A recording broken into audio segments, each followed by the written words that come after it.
I didn't brush my hair when I got out the shower, so that's what this is. Hi guys! It's been a long time. Oops. There was a video I wanted to upload for ages and I just haven't gotten around to do it. That'll be the next one I go up. It's a bit overdue, but I'm gonna upload it anyway, and it's talking about when I went to see the Late Late Show in London that Harry Styles was on. For today's video I am going to be talking about Dunkirk because I went to go see that and I just wanted to talk about it. Also, I'm sat here because I got some things for my birthday from my friends that I wanted to put behind me just because I thought it was cute, and I can't do it over there, so I'm here. Like my friend got me a light box that like you put messages in front of, and it was really cute, so I wanted to use it, and it's really cute. Just gonna get straight into this video. So I went to see Dunkirk a couple of nights ago. I finished work at about 6 and I was sat on the toilet at work, and my friend in America said that she was going to see it, and I was like, fuck, I want to go see that. I have no one to go see it with. I'll just go see it on my own. So I was looking for someone to go see it, and I read about seeing it in IMAX and seeing it in 70mm, so I googled if there was one that had both, and it was the BFI IMAX in London, and I didn't know anything about the cinema, but every single screening for the next like week was fully booked besides like the front couple of rows, so I was like, fuck, I just have to go and get neck ache for the sake of being at this cinema that I want to go to. So I got a ticket and I was in the front row, and I got there and realised it was a midnight screening as well, so that was cool. And when we got there before the film started, this lady who worked there came out and she said that it was the biggest screen in Britain, and I didn't know that, but it explained why it was so fucking huge. What the fuck? It was massive. It was so big that when the movie started, and I literally had to like physically move my head to see everything that was going on. It was so crazy, but I did really enjoy being at the front because it was quite fun to do that rather than having it further away from me and just it being there. I really liked it being so close and so like, what, you know, so it was good. I really enjoyed where I sat actually. Yeah, so I went to saw it there and it was with the IMAX, and that was crazy because it was so loud, and every time there was like a gunshot or a plane engine or something, like you could really feel it. Like it was so loud that like your seat was vibrating, and it was like it was just good. Yes, I knew about the film and I went to see the film because Harry Styles is in it. Guilty, don't care. But it is a film that I would have enjoyed anyway, so I don't find it a problem if people are going because he's in it. I think it's a good thing. Like there's nothing wrong with having a specific reason to go see something or go do something, you know what I mean? Like what's wrong with that? I don't know. People are weird. Not even being funny, when the movie started I was like instantly like into it, like what the fuck, what's happening, what's going on, oh my god, like instantly.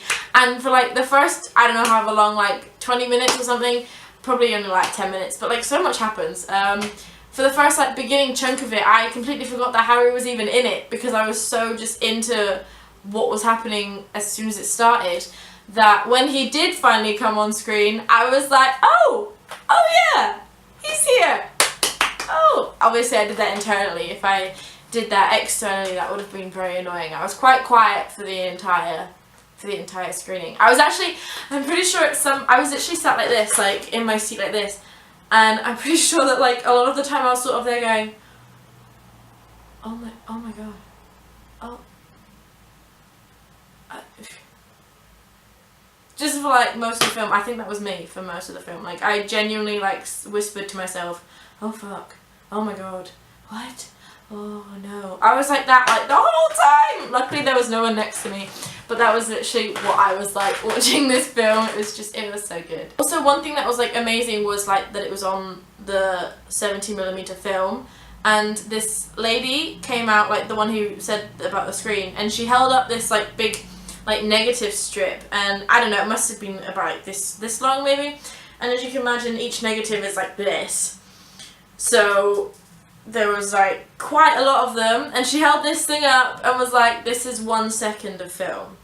And I was just like mind blown. So throughout the whole movie I just kept thinking like, how many things are going round this whole time? It's crazy. I've seen a lot of people on Twitter say, oh, it was shit, it was boring, the plot was shit, wasn't much dialogue, blah blah blah blah blah. I don't think that was a problem. Like, there wasn't much dialogue, and I remember thinking, wow, there's a lot of just, you know, watching. There's not that much to say, to be honest. So I didn't find it a problem at all. I actually really liked it because I was so sort of like engrossed and like gripped by what I was seeing that I didn't want to hear some pointless conversation. There was no need for it because there wasn't much of a plot. Everyone knows the ending. Everyone knows what happened. You're just sort of, it's like you've been like plucked out and just thrown into this little segment of the event, and you just watch it. You just see it happen around you, and it's so cool. And that's why I loved seeing on the big screen. I don't think it would have been anywhere near as good as if you watch it on like TV or on a DVD or something. So if you are going to go see it whilst it's in the cinema, because it's just like everything is filmed so close up. It really is from like the perspective of as if you were there. It's not, do you know, I don't know how to explain it, but it's just really cool. And when it was so big and it was so close in my face that like, and there was no one in front of me as well, like, I was totally just like me, movie. So to be honest, sitting at the front was quite good. It's loads of different things going on and you're following different groups of people. Watching it and it being on film was just so nice. Like the depth of field in a lot of the close-up shots and the colours, and like sometimes you could see like tiny bits of like fluff on the like being projected from the negative, and I was so amused by watching them like wiggle around and then disappear like a second later. I don't know why that amused me so much.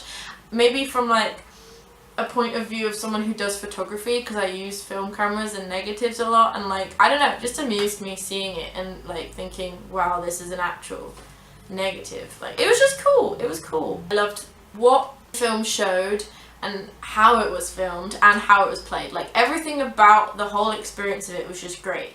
And yeah, so obviously I have to discuss Harry Styles. I can't talk about this film without saying that about him being in it, so sorry.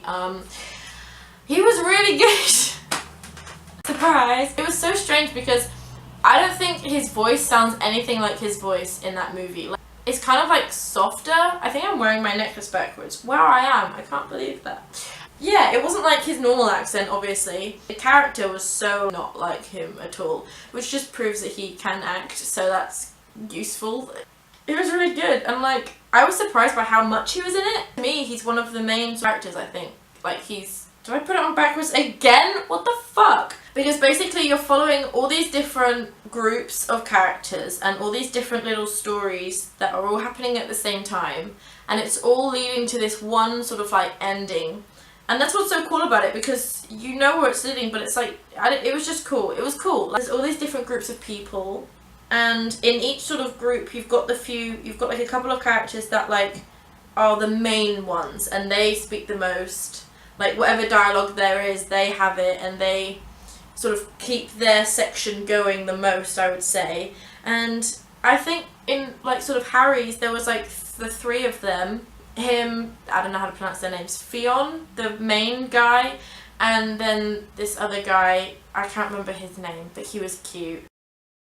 I think those three are like the main three in that bit, and then you've got all the other ones, like you've got people back home, you've got the pilots, you've got the captains. I thought that was really cool, and I was like, yes, baby! It was good. If you can go see the film whilst it's in the cinema, go see it whilst it's in the cinema. Like, I'd say preferably go see it if there's one that has 70mm and IMAX, then see that, because then you can appreciate sort of like how nice the film looks, and just like, it's just cool. But if you can only pick one, I'd probably say pick IMAX, because then you still get all the sound and stuff. So watch it in IMAX and enjoy the film itself, like what it is, what's happening in it, and like, because you really get involved in all the sound and stuff, and it's cool. So I'd pick that one. I'm rambling and I'm really hungry, so I'm going to end the video there. Thank you for watching, guys. If you did, I don't think I've mentioned before in whatever I've uploaded since whenever, but I hit 2,000 subscribers, so I'm just going to say it now. Thank you guys for subscribing to me. It means a lot, and thank you if you are the few of those subscribers who do then watch my videos, because I appreciate you guys a lot. Nice. Thanks, guys. I shall see you in my next video, and I will try to make sure it's not like in a month's time. I'll try to upload one next week. Cool. Okay. Bye. Look how cute this cactus is. It's so cute.